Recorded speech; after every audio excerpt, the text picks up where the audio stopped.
Hola, saludos, ¿cómo están?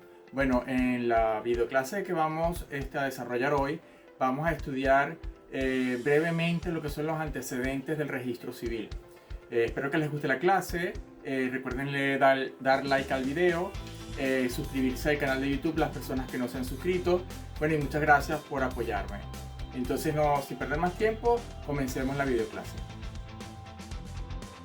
En esta videoclase vamos entonces a hablar un poco sobre los antecedentes históricos del registro civil. Vamos a abordar esos aspectos comenzando con todos los videos relacionados al registro civil y al análisis de la ley orgánica del registro civil de Venezuela. Recordando un poco entonces lo que es el registro civil, podríamos decir que es una institución de carácter administrativo que tiene a su cargo la inscripción de los hechos relacionados al estado de las personas, para que públicamente haya constancia de la versión oficial de la existencia, estado, condición y demás hechos relativos al estado civil de cada individuo. Yo siempre he dicho que el registro civil es como una de las bases fundamentales de una nación, de un estado, porque posibilita la organización de sus ciudadanos. Y por supuesto la información que está allí y que emana del registro civil es una información que tiene carácter público, fe pública. Es decir, que los documentos que emanan del registro civil se bastan a sí mismos, son una prueba contundente del estado que se quiera probar, por ejemplo, de una persona. Okay, en esta lámina vamos a ver cómo ha sido esto del registro civil, cómo evolucionó a nivel internacional. Fíjense que tenemos antecedentes que se puede ubicar de los estudios, ¿verdad? Entre el siglo V y el XIV, no existía en sí el registro civil.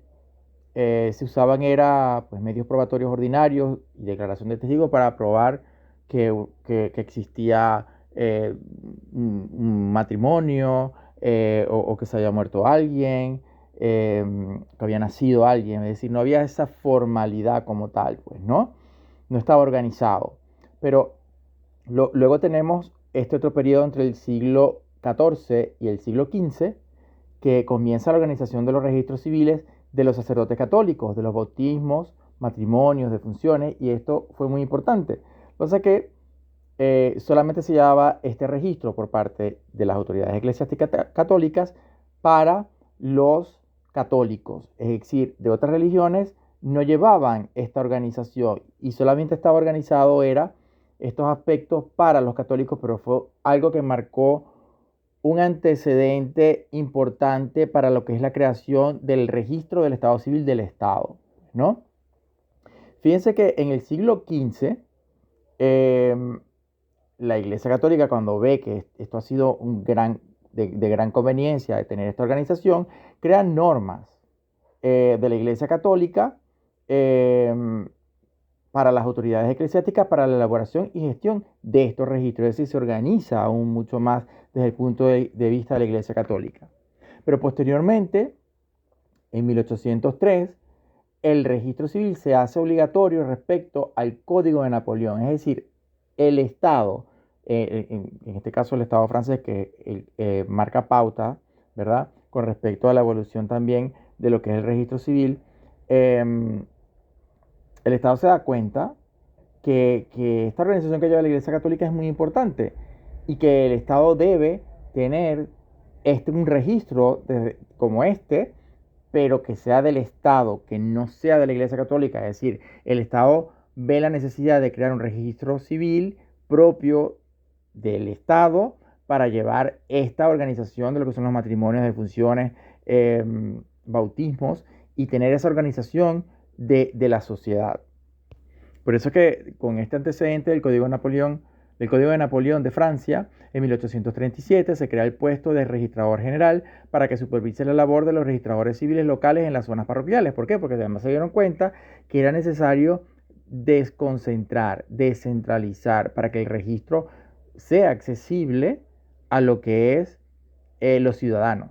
¿Ok? Porque si tenemos todo centralizado y hay que viajar para un sitio a registrarse, eso iba a impedir que el interés del ciudadano de tener que viajar para poderse registrar. Entonces el Estado dice, hay que descentralizar para que el ciudadano, el registro esté accesible al ciudadano. Y por eso que ya en 1867 se quedó claro que las cuestiones relativas al registro civil se encomendaban a la jurisdicción de las provincias. Estaba desconcentrado, descentralizado. Y bueno, desde ese momento ha habido una creciente mejoría en el registro civil en todo el mundo, donde actualmente la gran mayoría de los países alcanzaron la plena cobertura de su competencia. En esta próxima lámina vamos a ver cómo ha sido esta evolución, pero respecto al registro civil en Venezuela. Y tenemos una fecha clave en Venezuela que es 1873 y ya vamos a ver por qué. Vamos a comenzar con el relato de esta evolución. Al igual que a nivel internacional, ¿verdad? El origen del registro civil en Venezuela se expresa en los registros parroquiales de la Iglesia Católica, que pues, como ya dijimos, así como sucedió a nivel internacional, en Venezuela también, las autoridades eclesiásticas llevaban su registro de los nacimientos por parte de los bautismos, ¿no? De los nacimientos, de las defunciones y de los matrimonios. Pero vemos en esta evolución que vamos a ir analizando que posteriormente esta competencia la adquiere el Estado. No es que le quita los registros a la Iglesia Católica, no, porque la Iglesia Católica sigue llevando esos registros, pero es que el Estado crea de por sí el registro civil público, el registro de Estado civil de carácter público, donde ya ellos llevan aparte esta organización, que se dan cuenta que la organización que lleva la Iglesia Católica era muy importante, ayudaba a organizar la sociedad, y por eso el Estado, y vamos a ver cómo es que el Estado decide en Venezuela pues que tener el registro civil por parte del dominio del Estado, pues, y organizado por el Estado mismo. Fíjense que en este recorrido mencionamos que en 1825 Bolívar crea una comisión para elaborar un proyecto de Código Civil y Criminal que se presentaría al Congreso. Esos primeros inicios de creación de códigos que los vimos además en las primeras clases de Derecho de Personas, en la evolución del Código Civil, ¿verdad? Vemos que estaban esos proyectos que se planteaban. Bueno, en 1825 sucede esta situación.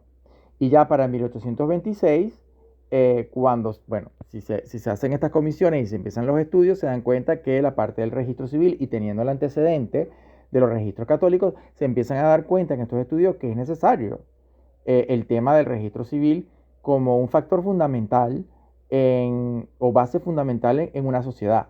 Entonces, por ejemplo, vemos también una fecha clave, 1826, porque el interés de constituir o establecer un registro civil se presentó en una ley que incorpora las notas hipotecarias de la hacienda pública, ya que ella misma ordenaba la creación de oficinas para llevar las anotaciones o registros. Pero esto lo hacían muy de carácter general. Entonces, bueno, pero por ahí iban paso por paso. Ya se empezó a hablar de registro, que el registro era muy importante.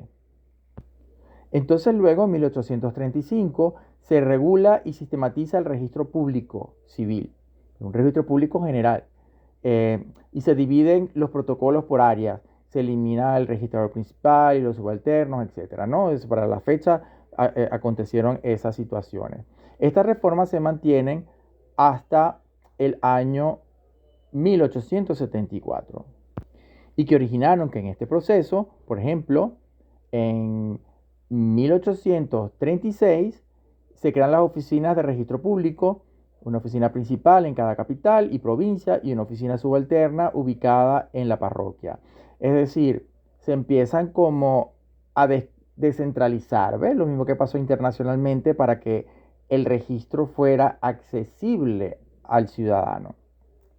Posteriormente, en 1862, podemos resaltar, ¿verdad?, que se promulga la obra de Julián Viso. ¿Se acuerdan en la evolución de los códigos civiles, la labor fundamental que hizo el doctor Julián Viso, ¿verdad?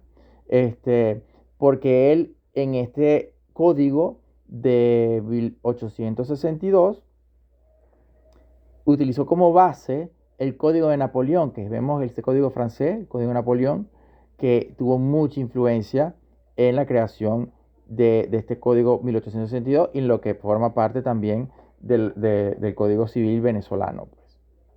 Para 1863 se establece como función del registro público, en general, lo relacionado con el registro del estado civil de las personas. Luego entra en vigencia en 1867 un nuevo Código Civil que planteaba pues, mejorías en lo que es la parte del registro público, pero fíjense ustedes que no fue hasta 1873 cuando el presidente interino de la República, Antonio Guzmán Blanco, decreta la creación del registro civil. Es decir, normas específicas del registro civil. Existen las normas del registro público en general para otras competencias, pero se dieron cuenta que era necesario tener y deslindar de lo que es el registro público en general las normas del registro civil. Y por supuesto, al Antonio Guzmán Blanco en 1873, que esta es la fecha que yo en un inicio le dije que era clave en lo que es la evolución, desarrollo de lo que es el registro civil en Venezuela, pues Antonio Guzmán Blanco, al decretar la creación del registro civil y lo contiene y lo regula en el Código Civil que entra en vigencia el 27 de abril de 1873, derogando el del 67, aunque en aquel momento hubo avances, pero este es la fecha clave donde ya se crea lo que es, se le da la importancia al registro civil y se puede hablar de registro público en general, pero en el registro público las normas del registro civil necesitan un tratamiento aparte y aquí están. Y esta fue la pauta que marcó esta fecha de 1873. Bueno, y una vez que hemos hecho este interesante recorrido a nivel mundial y sobre todo este interesante recorrido que hemos hecho a nivel de la evolución en Venezuela específicamente, debemos culminarlo con la importancia del registro civil. Y como les dije en un comienzo, para mí es como una base fundamental de la sociedad, de la organización de una sociedad, de una nación, de un país. Es importantísimo tener esto para que el Estado sepa quiénes son sus ciudadanos, en qué estado están sus ciudadanos, etcétera, ¿verdad? Y podemos decir entonces que la importancia del registro civil radica en que proporciona la base para la identidad jurídica de cada persona. Sirve como fuente de información del estado de estas y también permite identificar sus datos, evitando la necesidad de recurrir a pruebas de dudoso valor. ¿Por qué? Porque el registro civil, cuando te da un acta, eso es una prueba contundente que se basta a sí misma y tiene fe pública, tiene carácter público. Bueno, con estas breves láminas y explicación, culminamos esta introducción a lo que es el registro del Estado Civil, haciendo este recorrido histórico a nivel internacional y también a nivel de este recorrido histórico en Venezuela. Espero que les haya gustado las clases y nos vemos en un próximo video.